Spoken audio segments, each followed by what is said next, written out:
Yo, everybody, it's Heat Override, and I'm ready to break the pain this week for a very, very, very low common. Bring the pain. This one's going to be about the Fiend, aka Bray Wyatt, aka Windham Rotunda. So I want to get into it right now. So kick it out with the things, and let's talk about the Fiend. Oh yeah, man.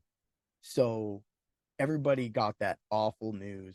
First, don't give no disrespect to Terry Funk. He was a little before my time. You know me, I'm only 45. I'm a heat override. I'm a little guy. Yeah, and that's what I do. But when you look at it this way, and you hear what happened, with Wyndham, and you think about like how old I am, and that how life sometimes can be unfair, and how sometimes life can be forgiving, because we all walk that path, we all do that. And for what Wyndham did for me as a fan it was giving me one of the most exciting characters I've seen in a long time, since honestly, and I hate to say it, The Undertaker. And that was, like Papa Shango, he did his little thing. They had all these other guys that were all voodoo-y, you know, and it just didn't really work. The Undertaker worked. Well, yeah, Bray Wyatt worked. And I remember seeing him for the first time as Husky Harris. And everybody was doing this obstacle course on NXT or like whatever thing was going on. And I was like, oh man, this dude's done. He is not going to get over this wall, right? And he proceeded to run through the wall. And I was like, whoa, are you kidding me, man? Yo, I got to follow this guy. I follow this guy. So, for me, that was a big, big thing. And just watching him. And then when he came up the roster, I was like, oh, okay, finally get to watch him a little bit, see what he's about. So you get all the different ways he went and all the different vignettes he went through. And then, of course, finally doing Bray Wyatt and the Wyatt family and just bringing together just, oh man. And we can't even get into that right now, too, because you know, Bray Wyatt envisioned that group and it was perfect. And everybody already talked about the Shield. Everybody talked about and has given all the reactions to all everybody's like Rowan being there.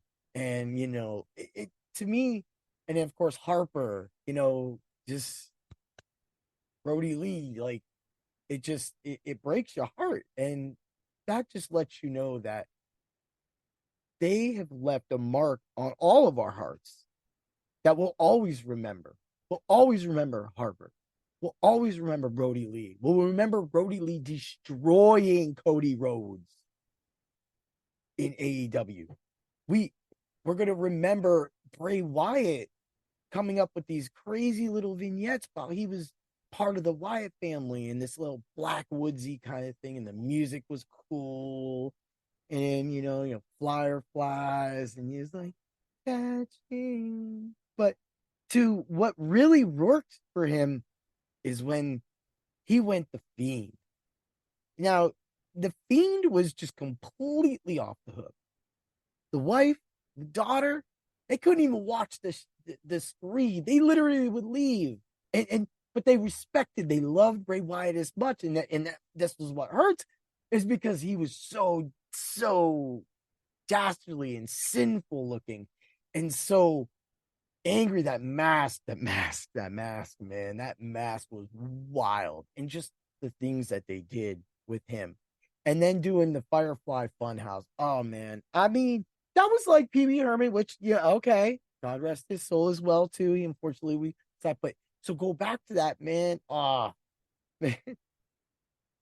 That whole all the skits, everything, and hey man, like that all twined together and came from him.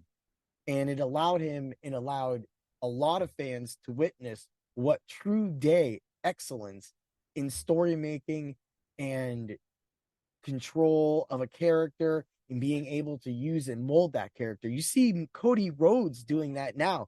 And that's huge for wrestling in general, is because sometimes They had companies, aka we all know who the company WWE has a certain idea for somebody. If it doesn't work, they get rid of them sometimes. It's sad, but that's just the way it is. They always have a backup option, and they have a huge pool of talent to pull from. That right there, and NXT roster coming main roster just puts so much meaning to it. But that's what made Bray Wyatt so much more special. In addition, when they brought in Alexa Bliss, like I was like, this is cool. She's swinging on the swings, got her little dolly, you know, man, just the things that could make it. And when Wyndham would come back and wrestle for us most recently and give us some of these matches, like of course being posted everywhere right now with LA Knight and the feelings of that match being the last match, crazy.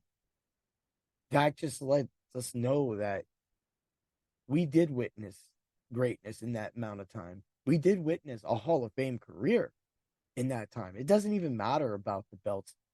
That's that I heard that brought up too, is that sometimes if a heel is so good, they don't need a belt. They just need to be feared. That was almost like Jake Roberts for a long time would do that. You know, he didn't have to have the belt.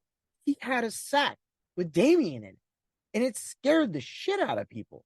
And for that to be happening back in the 80s and into the 90s and to continue, that that shows that a character like that doesn't need those titles. But they gave him the title. They did. And that because it was hard not to. This wasn't like Ryback and Feed Me More, which believe me, I loved that, but it did get old. And it was nice to see him crushing people. But then he got that title shot and then it was done. And him to blame? Who's to blame? Who knows who's to blame? The thing is it's in the past now. So he only has the future to look forward to. And so this is the WWE, and they have that in people like LA Knight. They have that with Austin Theory. They have that with so many Carmelo Hayes. They have that with so many people right now. I mean, I could go on and list every wrestler in the roster. It's not needed. It's definitely not Dom. Definitely not Dom. Boo. But yeah, like, get back to it.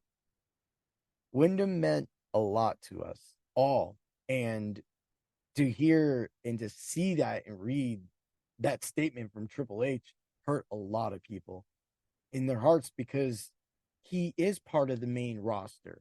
He was. He was somebody we were watching every single week. He's somebody we remember recently. He's somebody we were all wanting to come back. And instead of coming back, he's now a part of all of us through his memories, through the people he scared with that mask, through his wins, through his losses, through his trials and tribulations, whether they be in the ring, outside of the ring, being a humble man, being a husband, being a great father, and just going in and making sure that you have an awesome character every single time. And that is what Windham Rotunda has done. Thank you. And thank you to his family and friends, heartfelt hugs, much love, everything like that. So since I don't have a bell set up, I'm going to dong it 10 times. This is for Windham Rotunda. Dong, dong, dong, dong, dong, dong, dong, dong, dong, dong. And that's how you bring the dong. That's how you bring the pain. That's how you represent RIP Windham Rotunda. You will always be remembered. We've watched every single videos of yours since then, just like everybody else, wanting to make sure that we always remember to bring the Windham. Yeah.